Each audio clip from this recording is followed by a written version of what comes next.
What's up, heroes and hydras? So, you think you know Disney's Hercules? While it didn't do quite as well at the box office as the likes of The Lion King, Aladdin, or Mulan, Hercules is still loved by many. But what if I told you that this Disney classic doesn't have a happy ending? What if I told you that despite the ending we were shown, Hades actually got the last laugh? I may not be able to sing like the Muses, but I'm still about to tell you the gospel truth. Also, spoilers ahead for Disney's Hercules. So if it's been a minute since you've seen the movie, the main plot revolves around Hercules trying to prove himself a true hero in order to regain his godhood, while Hades, god of the underworld, is attempting to overthrow Zeus and become the new king of the gods. Towards the end of the movie, Meg, Hercules' love interest, is killed, and Hercules offers Hades a deal, Meg's soul in exchange for his own. Hades accepts, stating, "You get her out. She goes. You stay."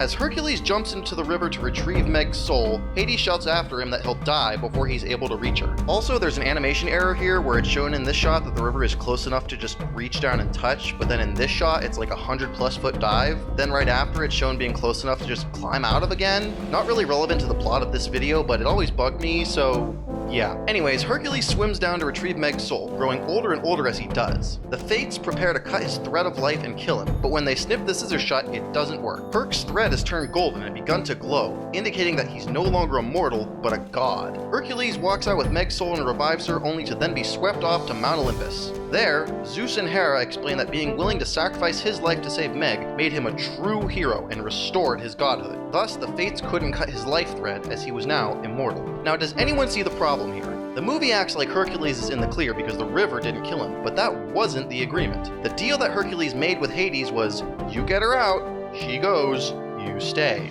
Not necessarily, you stay because you die, but just, you stay, full stop. Hercules agreed to stay in the river in exchange for Meg's soul, and he is still bound by that agreement whether he dies or not. Obviously, Hades assumed Hercules would die, but that wasn't a condition of their deal. Think about it, Hercules didn't know the river was supposed to kill him before he could reach Meg, so he was fully planning on staying in the river forever even without knowing the river would kill him. It's not being dead that was supposed to keep Hercules bound to the river forever. It was the deal that the two of them made, and that deal would still be binding whether he dies or not. We're clearly shown earlier in the movie that deals made with gods are magically binding and automatically self-enforcing. When Hercules made a deal with Hades to trade his strength for Meg's freedom and safety, his strength was taken from him by force. He wasn't expected to just honor his promise and not use his strength, so why would Herc be expected to just honor his promise to stay in the river forever? He wouldn't. He would be bound there by the deal's magic.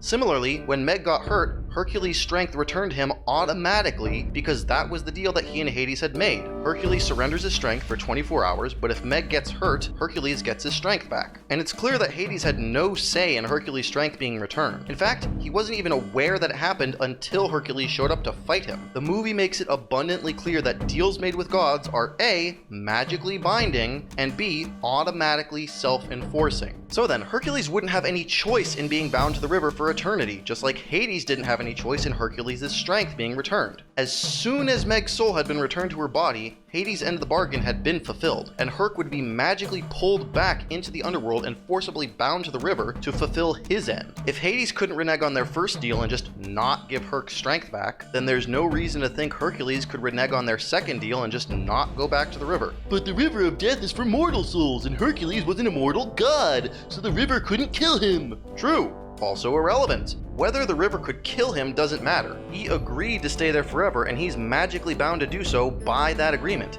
dead or alive. And we also know that there's nothing stopping a god from being stuck in the river, even if it won't kill them, because Hades suffers that very same fate. Also, Hercules gives up his godhood at the very end of the movie, so even if it was impossible for God to be bound to the river, Hercules ends up not staying a god. But the river is for dead souls, so its power couldn't contain a god. It's not the power of the river that's containing him, it's the power of the deal. It's easy to get caught up on the location, but honestly, that's really irrelevant. The deal could have been for Hercules to be bound to a stump in the woods for eternity, and it would be just as binding, despite a random stump not having any power to contain anyone at all. He agreed to stay in a specific location for eternity in exchange for Meg's soul. It doesn't matter where that location is. But Hades lied! He knew it was impossible for a mortal to retrieve Meg's soul without dying, so the deal is null and void! Not really. Hercules is the one who offered the deal, Hades just accepted. It wasn't Hades' responsibility to tell Hercules whether or not he could hold up his end of the bargain. The burden there is on Hercules to do his own due diligence and make sure that what he's offering is possible. If I offered to jump off a 1,000-foot cliff in exchange for your house, it's not your job to tell me whether or not that jump is survivable. I'm the one who offered. Plus, Hercules does get her out, so Hades' end of the bargain was fulfilled. And in their earlier deal, Hades quote-unquote lied just as much, if not more, and that deal was still magically binding. Hades presented Meg as some sort of innocent hostage, when in reality she had been working for him the whole time. In both cases, Hades withholds critical information about the deal from Hercules, and it was still binding in the first case, so it would still be binding in the second case too. So either way, Hades still won that one. If Hercules dies on his way to get Meg's soul, that means Hercules didn't hold up his end of the bargain, and Hades wins because Herc is dead. If Hercules survives and get Meg's soul out, then that means that Hades did hold up his end of the bargain, which means Herc has no choice but to uphold his end of the bargain and spend eternity in the underworld. God or no? Magical deals are only binding on gods, not mortals. First, not true. If that was the case, then Hercules wouldn't have lost his strength as a result of the first deal, since he was mortal, not a god. Second, even if deals were only binding on gods, Hercules was a god when he stepped out of the river, and remained a god all the way back to where Meg's body was, all the way back to Olympus, and only turned mortal after saying he wished to stay on Earth. So really, he never would have even had a chance to choose to go back to being mortal, because the deal he made would have drawn him back to the underworld right after he revived Meg, when he was still a god.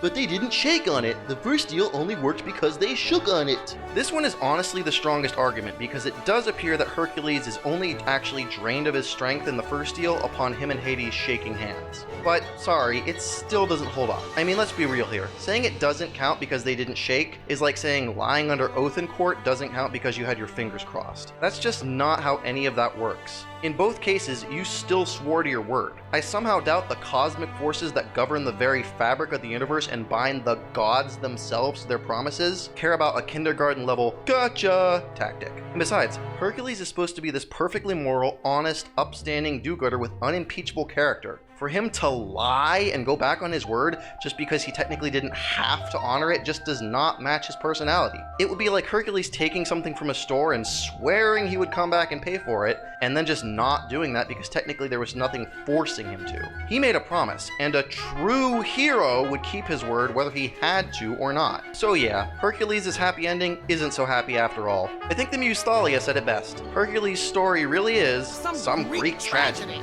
Hey, thanks for watching. If you like this kind of content and want to see more, check out my video on why the ending of Death Note isn't what you think it is, or my video on why Harry Potter's House Cup might be a lot less fair than you think. This has been So You Think You Know, and now you do know.